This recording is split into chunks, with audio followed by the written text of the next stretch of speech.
Artificial intelligence কি, audio cloning কি, এত ঝামেলায় গিয়ে কি লাভ বলো তো বন্টি?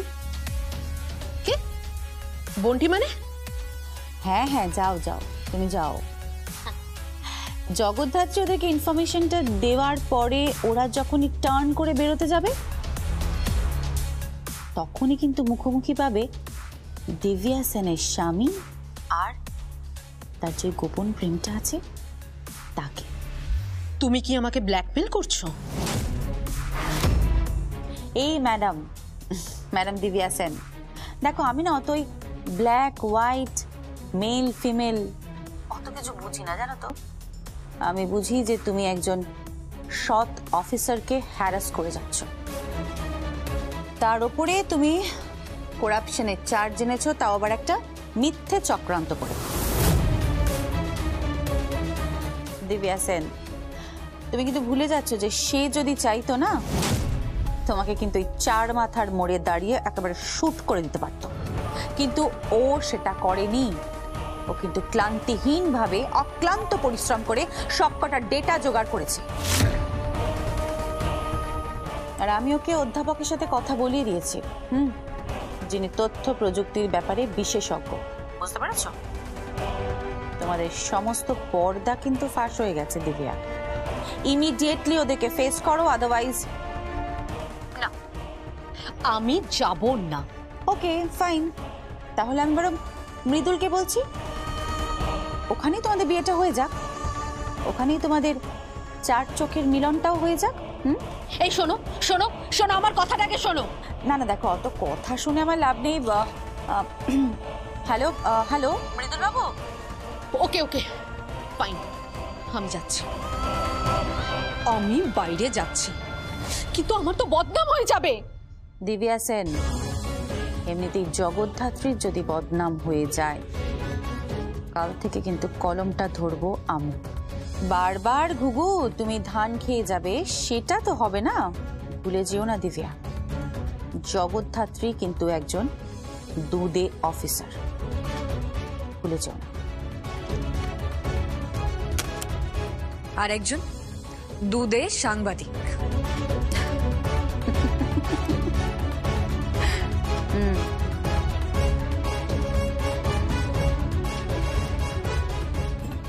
কি আপনি কোথায় যাচ্ছেন?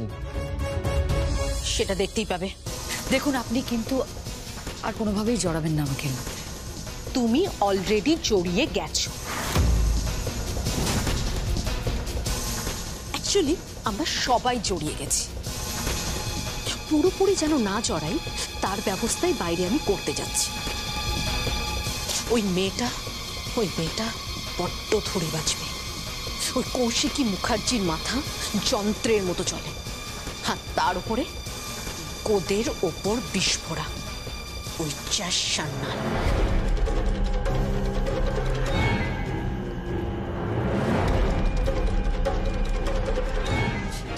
All the best Divya Sen, আপনার যাত্রা শুভ হোক। এবার সাংবাদিকদের সামনে গিয়ে আপনি কেচ্ছা নিবেদন করুন, যান।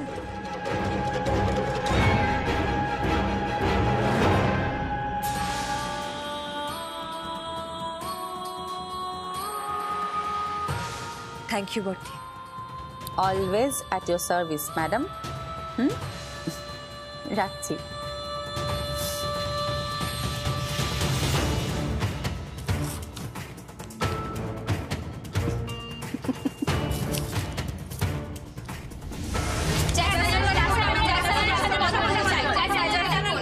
তার সম্বন্ধে যে গোপন অডিও তথ্য ফাঁস হয়েছে সেই সম্বন্ধে তার সাথে কথা বলতে চাই।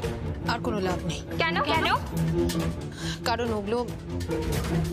ওগুলো সব নকল ছিল, আর্টিফিশিয়ালি ক্রিয়েট করা হয়েছিল।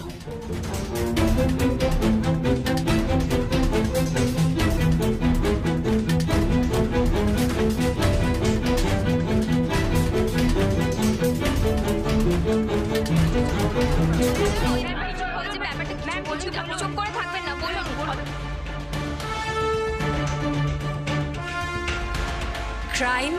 Crime does not pay.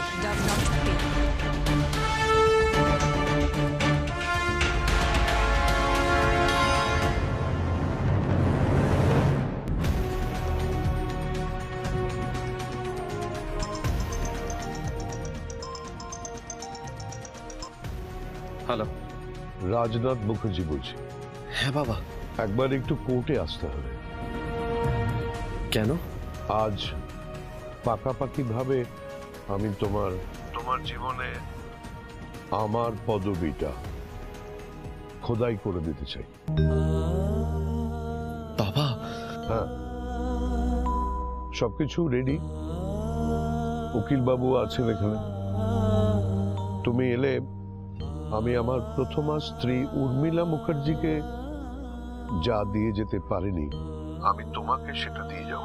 আমি ওকে স্ত্রীর পরিচয় দিতে পারিনি সকলের সামনে।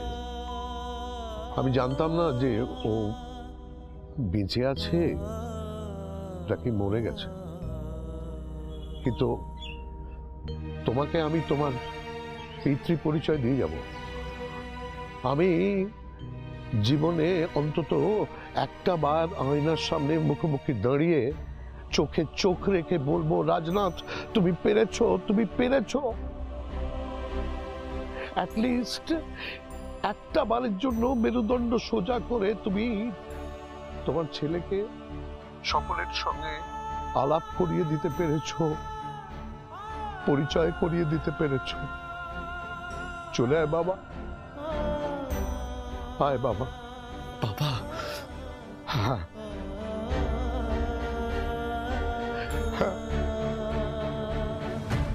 অনেকদিন হয়ে গেল আমি তোকে আমার আঙুল ধরে হাঁটাতে পারিনি, আমার কাঁধে চাপাতে পারিনি, কিন্তু তোর কাঁধে চাপবো আমি তোর কাঁধে চাপবই। একটা কাঁধে, একটা কাঁধ তোর থাকবে, একটা কাঁধ উৎসবের থাকবে। তবেই না আমি বাবা হলাম। আমি তোকে মুখাগ্নির অধিকারও দিয়ে যাব বড় ছেলে হিসেবে। বাবা। হ্যাঁ হ্যাঁ বাবা, চলে আয়, ফিরে আয়। তুই ফিরবি মাথা উঁচু করে, কাউকে ভয় পাবি না, কাউকে না। প্রীতি, সাংভি, দেবু, চন্দ্রনাথ যে যাই বলুক, কাউকে ভয় পাবি না, কাউকে ভয় পাবি না। তুই বলবি সদর্পে বলবি যে I am Swayambhu Mukherjee, the son of Rajnath Mukherjee. বলবো বাবা, বলবো। লাভ ইউ বাবা, লাভ ইউ। লাভ ইউ বেটা, লাভ ইউ। চলে আয় বাবা, ফিরে আয়।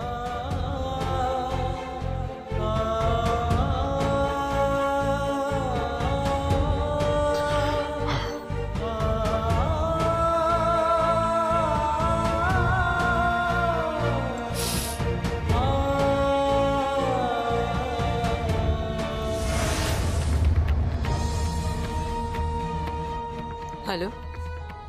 মেজবৌদি, চাঁদু বলছি। হ্যাঁ বলো। আমি এক্ষুনি খবর পেলাম মেজদা কোর্টে গিয়েছিল এবং কোর্টে গিয়ে স্বয়ম্ভূর পিতৃ পরিচয়ের জন্য যা যা লিগ্যালি কাজ করার সব কটা কাজ, প্রত্যেকটা কাজ সম্পূর্ণ করেছে। তার মানে মেজবৌদি, এখন থেকে স্বয়ম্ভু মুখার্জি রাজনাথ মুখার্জির বড় ছেলে। লিগ্যালি তুমি আর কিচ্ছু করতে পারবে না মেজবৌদি। এখন দেখো কোথাকার জল কোথায় গড়ায়। ইম্পসিবল, অসম্ভব। না না, হতে পারে না, কখনো কখনো কখনো কখনো। উৎসব, উৎসব, উৎসব, উৎসব, কি? উৎসব, তোর পাশে কেউ না থাকুক, আমি আছি বাবু, আমি আছি। কি হয়েছে মা? উৎসব, ভুলেও তুই কিন্তু ইনসিকিউরিটি কমপ্লেক্সে ভুগিস না বাবা। হ্যাঁ, কখনো ভাববি না যে তুই এই পরিবারের কেউ নোস। এটা একটা ফালতু, একটা বেকার, একটা তামাশা হয়ে গেছিস। একবারও ভাববি না সেটা।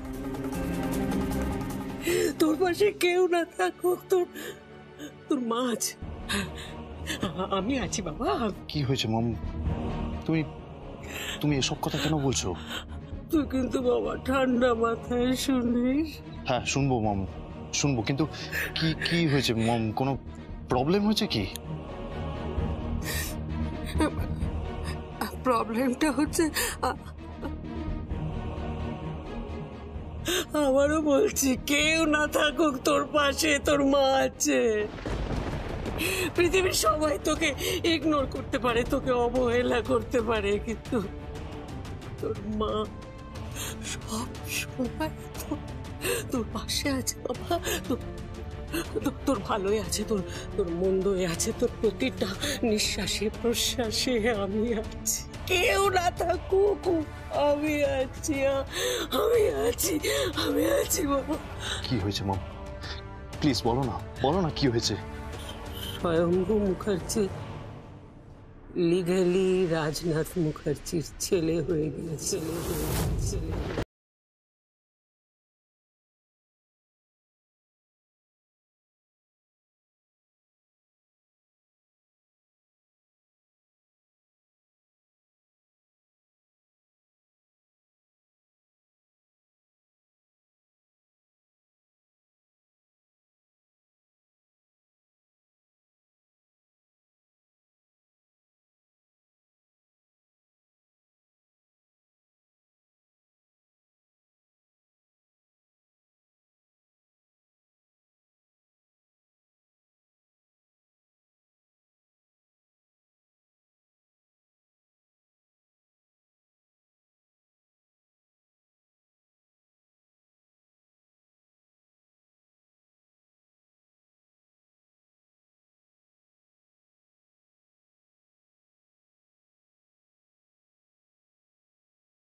উৎসব, উৎসব, উৎসব, উৎসব শোন আমার কথা। উৎসব শোন। Stop this nonsense!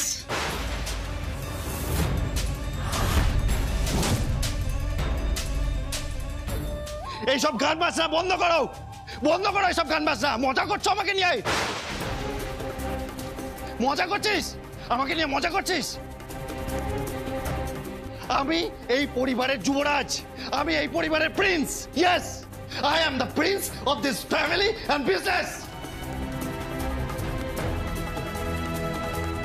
কি ভেবেছো কি তোমরা?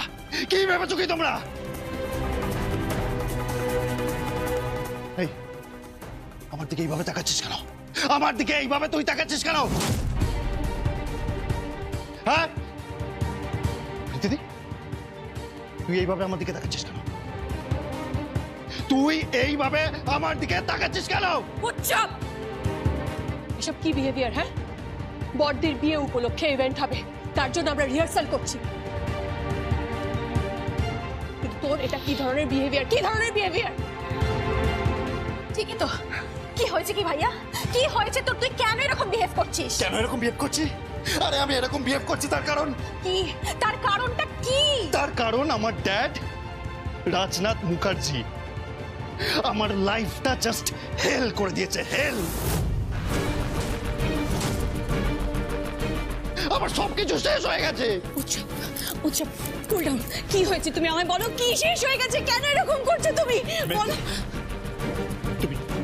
তুমি শুনবে কি হয়েছে, তুমি শুনবে কি হয়েছে, তবে শোনো।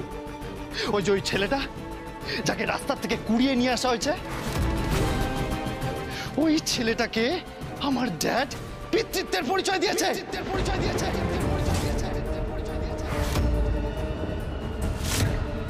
একটা সস্তার চিপ গায়িকার ছেলে।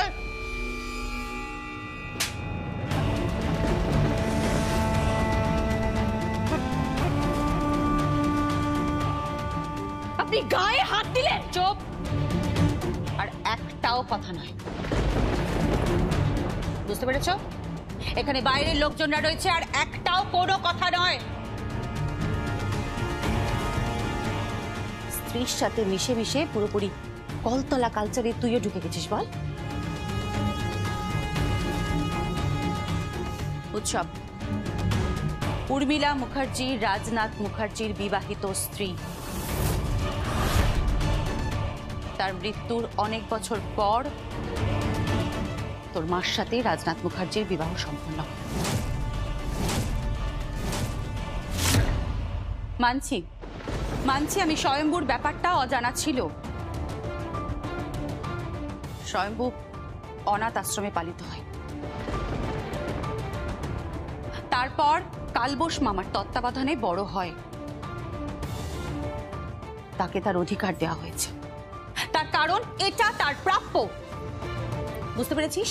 এটা তার প্রাপ্য, তুই ওকে অসম্মান করবি না। আর বাইরের লোকেদের সামনে এভাবে সিন ক্রিয়েট করবি না, মাথায় থাকে যেন। কৌশিকী, তুমি আমার ছেলের সঙ্গে এরকম ব্যবহার করতে পারো না। তুমি আমার ছেলেকে এভাবে মারতে পারো না। ও তো এমনিতেই মরে গেছে, কেন বুঝতে পারছো না? রাজনাথ আর স্বয়ম্ভু ওর জীবনটা হেল করে দিয়েছে।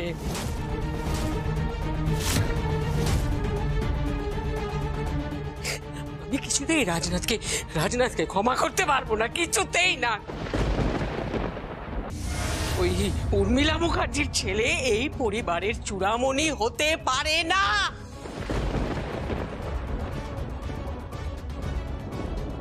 আমাদের কোম্পানির মালিক হতে পারে না ও।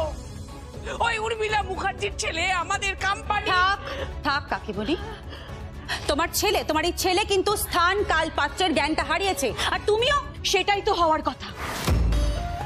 আপনার কি মনে হয়, আপনাকে যদি আপনার কোম্পানির চেয়ার থেকে ছুঁড়ে ফেলে দেওয়া হয়, আপনি যদি মাটিতে এসে পড়েন, তখন আপনার কেমন লাগবে? আপনি মেনে নিতে পারবেন? আপনি মেনে নিতে?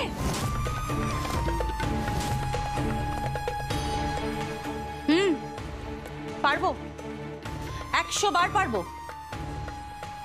আর নিজে ঘুরেও দাঁড়াবো। ক্ষমতা থাকলেও নিজের যোগ্যতা প্রমাণ করে দেখাক। হ্যাঁ, ক্ষমতা থাকলে ও নিজেকে যোগ্য প্রমাণ করুক, আমি নিজে ওকে আমার চেয়ারটা গিফট করে দেবো। এটা করিস না বর্দি, তুই কিন্তু সকলের সামনে ভুল কথা বলছিস। হ্যাঁ, আননেসেসারি প্রমিস করিস না। তুই যেটা পারবি না সেটা করিস না। ও মিথ্যে প্রমিস করছে, ওর কথার কোনো দাম নেই। ও কিচ্ছু করবে না, ও শুধু বড় বড় ভাষণ দিতে পারে। প্লিজ প্লিজ এভাবে একটা ভালো অনুষ্ঠানকে তোমরা নষ্ট করে দিও না। প্লিজ এভাবে প্রতিটা কথায় সিন ক্রিয়েট করো না, ভালো লাগছে না আমার ফ্রেন্ডসরা রয়েছে এখানে। Please stop it. তুই চুপ কর। কৌশিকী, তুমি আমাকে বলো, ও যোগ্য হলে তুমি কোম্পানির চেয়ারটা ওকে দিয়ে দেবে? হ্যাঁ, কি হলো বলো? কি হলো? তুই চুপ করে আছিস কেন বর্দি? বল, পারবি চেয়ার দিয়ে দিতে? পারবি? বল। কি হলো বর্দি? কৌশিকী মুখার্জির কথার দামের কি হলো? নাকি হুট করে ইমোশনালি মুখ থেকে কথাটা বেরিয়ে এলো? তাছাড়া আবার কি, ভাষণ দেওয়া খুব সহজ, সেটাকে পালন করা ততটাই ডিফিকাল্ট। মাই ডিয়ার বরদিদি, চলো উৎসব। দাঁড়াও, 1 মিনিট দাঁড়াও। আমি সকলের সামনে আমার মেন নামে শপথ করে বলছি। 1 মিনিট, 1 মিনিট কৌশিকী। কাকুন, কাকুন, কাকুন। কৌশিকী বল।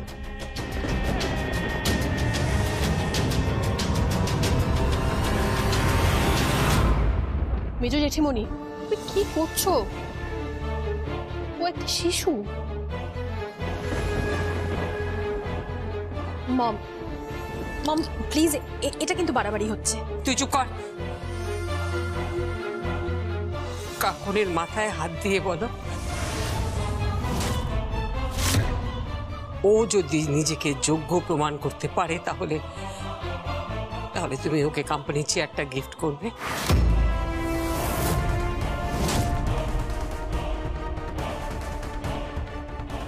ওকে সবার মাথার উপর বসাবে, বলো।